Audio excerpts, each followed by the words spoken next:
আসসালামু আলাইকুম সবাইকে, জর্নিস ব্লগ থেকে চলে আসলাম নতুন আরও একটি ভিডিও নিয়ে। আজকে রান্না হচ্ছে লাউ দিয়ে এই বোয়াল মাছটা ঘন্ট হবে। লাউ দিয়ে বোয়াল মাছের মাথা কাটা এগুলো ঘন্ট হবে।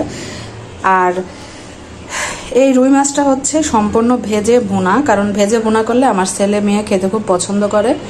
আর হবে বেগুনের চাক ভাজা।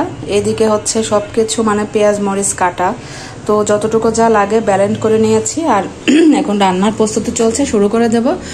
অলরেডি আমার প্রচুর পরিমাণ ঠান্ডা, তোয়ারও ঠান্ডা লেগেছে অনেক, তোয়ার গায়ে জ্বর, কিন্তু আমার প্রচুর ঠান্ডা, আমার গলাটলা একদম বসে গেছে। তো যাই হোক, রান্না এখন শুরু করব। রুই মাছ ধুয়ে নিলাম আর বোয়াল মাছও ধুয়ে নিয়েছি। এদিকে লাউ এখন চুলায় বসানোর জন্য অলরেডি কড়াই দিয়ে দিলাম। এখানে ডাউল গরম করা হচ্ছে, কালকের ডাউল। তো আমার ছেলে তো ডাউল ছাড়া ভাত খায় না। তো সব মিলায় রান্নার প্রস্তুতি চলছে। আর হচ্ছে আপনারা সাথেই থাকুন পুরো ভ্লগটা দেখতে। আশা করি আমার আজকের ভ্লগটা আপনাদের ভালো লাগবে। লাউ অলরেডি চুলায় দিয়ে দিয়েছি। আর এখানে আসলে আমি মানে মরিচ ও ধনিয়া গুঁড়া ব্যবহার করেছি, হলুদ গুঁড়া ব্যবহার করিনি, কারণ লাউয়ে হলুদ গুঁড়ার পরিমাণটা খুবই কম দিতে হয়। লাউয়ে এমনি গুঁড়া মশলার পরিমাণটা খুবই কম দিতে হয়। তো জাস্ট আমি হচ্ছে মানে মরিচ গুঁড়া ও ধনিয়া গুঁড়া ব্যবহার করেছি। এবার মাছগুলো দিয়ে দেব। যেহেতু লাউ বেশি, এজন্য কাটাটা একটু বেশি দিতে হচ্ছে।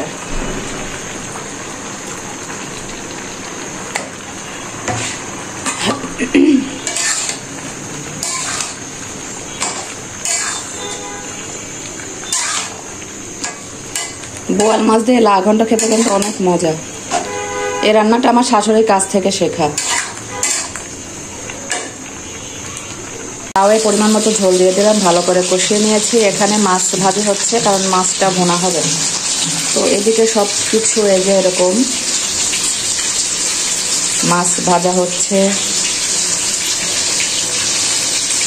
রান্নার কোনো শেষ নেই। আচ্ছা, লাউ ঘন্টটা কমপ্লিট হয়ে গেছে, এখন নামিয়ে ফেলবো। আর একদম এরকম মানে গায়ে মাখা হয়ে যায়, একদম এরকম ঝোল থাকবে। তারপরে একে একে এখন যা রান্না আছে সে রান্নাগুলো করে নেব। তোয়া আমাকে ডাকে, তোয়া কেবল ঘুম থেকে উঠলো, দেখি তোয়ার কি খবর। লাউ রান্নাটা নামিয়ে ফেলেছি। রান্নাটা কেমন হয়েছে, কেমন কালার এসেছে প্লিজ একটু কমেন্টে জানাবেন। মাছটা ভাজা কমপ্লিট, এখন বেগুনের চাকটা ভাজা হচ্ছে। এইদিকে হচ্ছে মাছটা চুলায় দেব আর বেগুনের চাকটা চুলায় দিয়ে ভেজেছি। তো রান্না তো চলছেই। মাছগুলো রান্নার জন্য মশলা ভালোভাবে কষিয়ে নিয়েছে। আর এখন হচ্ছে পরিমাণ মতো ঝোল দিয়ে দেবো, মাছ দিয়ে দেবো। মশলা একদম মানে তেল উপরে না আসা পর্যন্ত ভালো করে কষিয়ে নিতে হয়। এই রান্নাটা শেখা আমার আম্মার কাছ থেকে। আর এই মশলা কষা দিয়ে ভাত মাখিয়ে খেয়ে দেখবেন কি পরিমাণ মজা।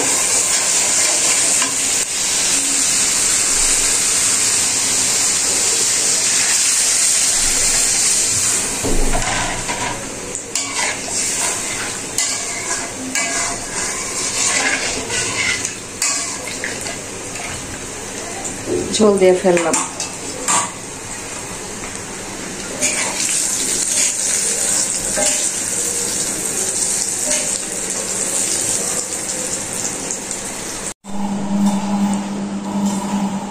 তো আজকের রেসিপি আমার এটা হচ্ছে মাছ ভুনা।